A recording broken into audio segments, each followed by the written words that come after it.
কৃষক বন্ধুদের আমার চ্যানেলে স্বাগত জানাই। আজকে আমরা একটা খুব বড় এবং খুব পুরনো জলপাইগুড়ি জেলার একটা গোশালায় আছি।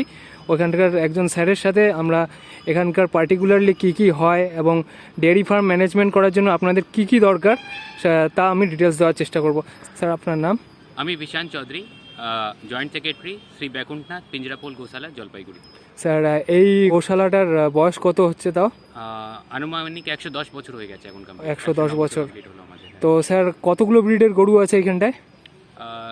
কাউন্ট আমি আপনাকে বলে দিচ্ছি, 112টা কাউন্ট আছে। আমরা বেশিরভাগ দেশি গরু রাখি। আচ্ছা। রাখি না, আমাদের কাছে যেই গরুগুলো আছে, যেই গরুগুলো ধরেন দুধ দিতে পারছে না বা ডিসকার্ডেড আছে, ওসব গরু। মোটামুটি কীরকম ধরনের দুধ প্রোডাকশন হয় এখানটায় তাও? বেসিক্যালি আমাদের ফোকাস কিন্তু দুধ প্রোডাকশন না। আচ্ছা। আমাদের এখানে 212টা যে গরু বললাম, এর মধ্যে most of them are non milk cows, দুধ দেয় না এসব গরু। আচ্ছা। এর মধ্যে 35 কাউজ যাদেরকে আমরা মিল্কিং করি, অ্যাপ্রক্সিমেটলি 250 লিটারের মতন ডেলি দুধ হয়। আর স্যার, গোবর এমনি যেই পরিমাণ প্রোডাকশন হয়, তো স্যার এটা কি মানে কৃষক যারা আছেন তারা কি নিয়ে যান এখান থেকে? আমাদের যেটা আছে এখন, তো আমরা নর্মালি গোবর সেল করি, কিন্তু আমাদের ফিউচার প্রজেক্ট প্রচুর আছে। গোবর একটা ইন্ডাস্ট্রি। আচ্ছা। Cow dung is a industry. তো এগুলাকে যদি আমরা একটু ম্যানেজ করে সেল করতে পারি, তো এটা থেকে একটা ভালো রেভিনিউ জেনারেট করতে পারে। আমাদের কৃষক বন্ধুরাও সেটা করতে পারে। আচ্ছা। এটাকে ভার্মি কম্পোজ করা যেতে পারে, ড্রাই সার করে যদি বেচা যায় র গোবরের চেয়ে, ওটা অনেক বেশি রেভিনিউ হয়।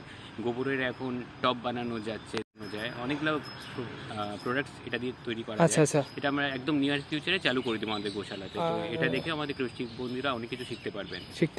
তো স্যার, যারা ধরুন ট্রেনিং বা কোনো কিছু করতে চায় আপনাদের এখানে আসে, তো ট্রেনিং মোটামুটি গরু পালনের জন্য কিছু যদি করতে চায় আপনাদের এখানে আসে, তো এরকম এখনো কোনো প্রভিশন নাই, কিন্তু আমরা সত্যি ওয়েলকাম করবো। ওনারা যদি কেউ আসতে চায়, আমরা নিশ্চয়ই ওয়েলকাম করবো। তাদের কাছে আমাদেরও অনেক কিছু শেখা থাকবে, আর ওনাদেরও এখানে দেখে শেখার থাকবে অনেক কিছু, কীভাবে গরুকে মেনটেন করা, কীভাবে খাওয়ানো, আর স্যার কী দেওয়া। আর এমনি ফিড কীরকম লাগে গরুর?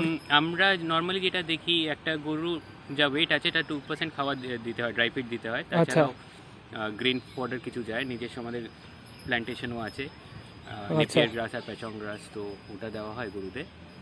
Average on daily basis 2% of cow weight feed দেওয়া উচিত, প্লাস মিল্কিং কাউ ওয়েট, যা মিল্ক প্রোডাকশন আছে তার 50%। একটা গরু আপনার 10 কিলো মিল্ক দিচ্ছে, তো 5 কিলো এক্সট্রা ফিড আরও দিতে হবে, অ্যাপার্ট ফ্রম কাউ ওয়েট। আচ্ছা। আর তাছাড়া এমনি ধরুন এখানকার এরিয়া কতটা আছে?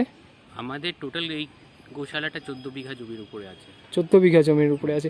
তো স্যার, একটা জিনিস আপনার জানতে চাবো, যারা ধরুন মানে পার্টিকুলারলি যারা ধরুন ডেয়ারি ফার্ম করার জন্য চায় আর কি, তাদের মোটামুটি কতগুলো গরু দিয়ে যদি শুরু করে, তাহলে আপনার ক্ষেত্রে মনে হয় পার্সোনাল এক্সপিরিয়েন্স থেকে যদি বলেন। আমি আপনাকে আগেই প্রথমেই বললাম যে আমাদের এটা কিন্তু ডেয়ারি ফার্ম না। হ্যাঁ, তবুও একটা গরু সুরক্ষার জন্য রাখা হয়, যাতে এই গরুগুলাকে পাচার না হয় বা বিক্রি হয়ে কেটে না দেওয়া হয়, ওর জন্য আমরা গরু পালন করি। আর এটা আমাদের টোটালি সমাজে হেল্পে চলে। সমাজ থেকে এই টাকাটা আমরা তুলে এদের পালনটা করি। তো যদি কেউ ডেয়ারি ফার্ম করতে চায়, তো তাদের ফোকাস করে স্টার্টিং এর জন্য তো 25-30টা গরু দিয়ে একটা ভালো ফার্ম, লুক্রেটিভ ইন্ডাস্ট্রি হতে পারে। থ্যাংক ইউ স্যার আপনার পার্সোনাল এক্সপিরিয়েন্সের জন্য। তো আপনারা যারা কৃষক ভাইরা আমার ভিডিওটি দেখছেন, আর আমি এই স্যারকে অসংখ্য ধন্যবাদ জানানোর চেষ্টা করব, কারণ এই এতক্ষণ ওনার মূল্যবান সময় আমাকে দিয়েছেন। যদি ভিডিওটি আপনাদের সকলের ভালো লেগে থাকে, তবে প্লিজ চ্যানেলটিকে সাবস্ক্রাইব করবেন এবং ভিডিওটিকে শেয়ার করবেন। Thank you.